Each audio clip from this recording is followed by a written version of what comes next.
everyone, Shabana here again. So today I want to talk to you guys about some of the pitfalls to avoid when starting your own business or getting into business with someone else. So it can be the real estate business, it can be the loan business, it can be a business selling a product or a service. So some of the things that I have encountered myself, some of the hard lessons that I've learned, and hopefully this will help someone out there who is just starting out. So let's get started. So the first thing I want to talk about is always get a contract when you're going to be handing over money to someone. This contract is typically known as a promissory note whenever you're loaning someone money. And in a promissory note, it outlines the date and time you're loaning the money, the amount of money that you're loaning, and the term by which the person will pay you back the money and the date that they will pay you back by. So whenever you're loaning someone money, you want to make sure you get a promissory note. So oftentimes we loan our families money and we don't want to get a promissory note because we don't want our family to feel like we don't trust them. But it's important that whoever, including family member, if you ever loan someone a large sum of money, that you do get a promissory note. So let's say, for example, that your aunt wants to borrow $2,000, you should definitely get a promissory note.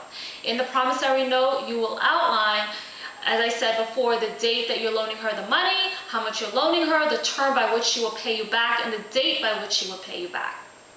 And it's simple as that. Now let's say your aunt feels offended by that, like, how dare you not trust me that you have to have me sign this piece of paper. Then you have to ask yourself the question, is this a person that I want to loan money to who doesn't want to sign a promissory note?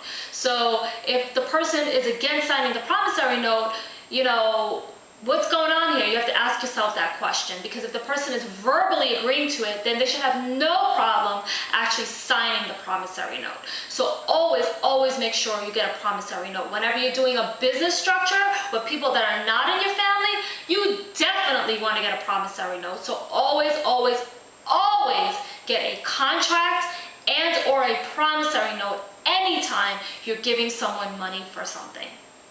Okay, so you always want to make sure you do that. Don't ever forget that.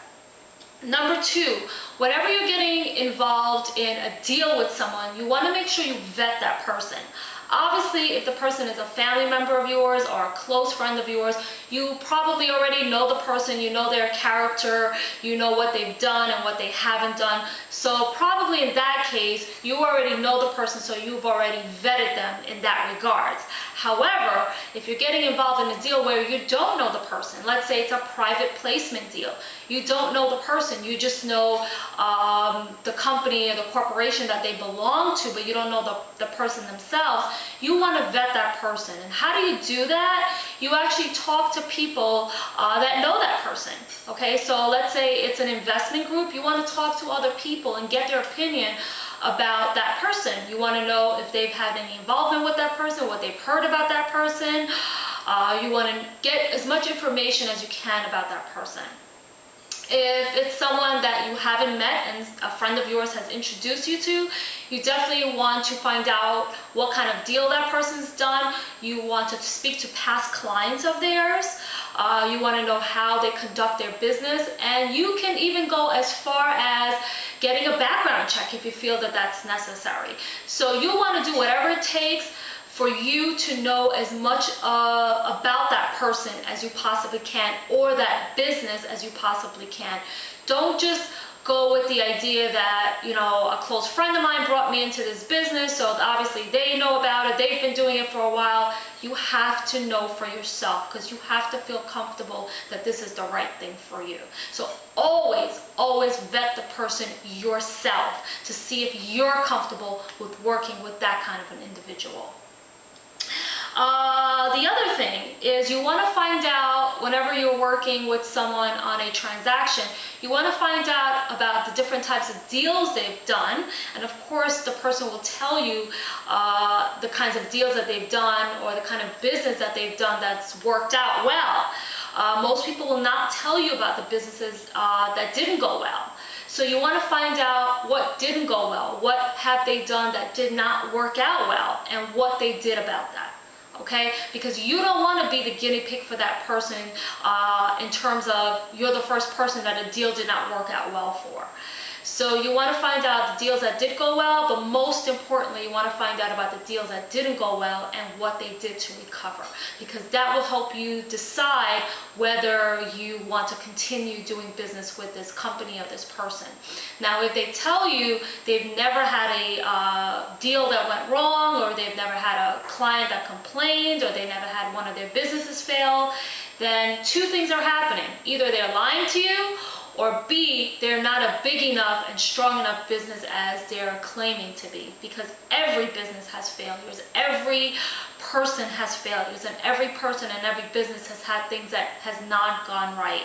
So you want to know about those, and you definitely want to invest with a person who's had things that has gone right and things that have gone wrong, because you want to know, what am I going to do if this doesn't work out? You don't want to be the person that's like, oh my God, this has never happened before, I don't know what to do. You want to know what to do. The fourth thing, that I want to talk about is not rushing into something. Oftentimes when we're new investors or new entrepreneurs, we're excited, we're ready to go, we want to get started, lots of business opportunities come our way and we just want to get started. So the idea is not to rush into anything, to take your time, to assess each business structure as best as you can, to avoid some of the previous pitfalls that I've talked about, but not rush into anything. If you feel that someone's forcing you, you must buy today, today's the last day, you must get into it today, or we're leaving town, or something like that, you definitely want to question that, because someone's rushing you into something, and you don't feel comfortable about it, you definitely don't want to do it. You want to take your time where you feel comfortable, you feel that you're ready, you've had all of your questions answered, and you feel secure getting into this business structure. There's multiple opportunities out there. There's no shortage of opportunities. There's no shortage of businesses to get into. There's a new entrepreneur every day looking for others to join their business. So if someone is pushing you to do something and you don't feel comfortable about it, then you just tell them, I'll have to get back to you, and do whatever you need to do to feel comfortable. So never, ever, ever rush into something. Take what I would call the message from the universe as your message to say, slow down and take your time. Because once you get into something, sometimes it can be very difficult to get out. So remember, when you have the money, you have the power. When you're the person looking to get into a business structure or an investment, you are the person holding the money. So therefore, you are the person with the power. So you can take as long as you want. You can ask as many questions as you want until you feel comfortable to get into that business structure. Never rush into anything, and remember that you are the person with the money. The other thing is, a lot of times, new investors or new entrepreneurs, even though they're the person with the money and they're with the power, sometimes they feel powerless because A, they don't have the experience, and B, they don't have the knowledge. So oftentimes they rush into something, or they trust other people to get into it because they feel like, oh, I don't know, this guy is saying I should do that, so I should do that. He's had 30 years of experience. I don't have any experience, so I should trust and go with what he says. But just remember, at the end of the day, the person with the money is the person with the power. So you have the power to make the right decision for yourself. And if you feel like if you're not ready, then you do whatever you need to do. So the person with the power is the person with the money. So if you're the person with the money, you're the person with the power. So take your time, do whatever you need to do to feel comfortable before getting into any business structure. There are tons more of advice you can find on the web. These are just some of the things that I've come across for myself, and looking back now, I wish I would have made some different decisions, but that's okay, because that's how you learn. So hopefully you've learned something from my sharing my experience today.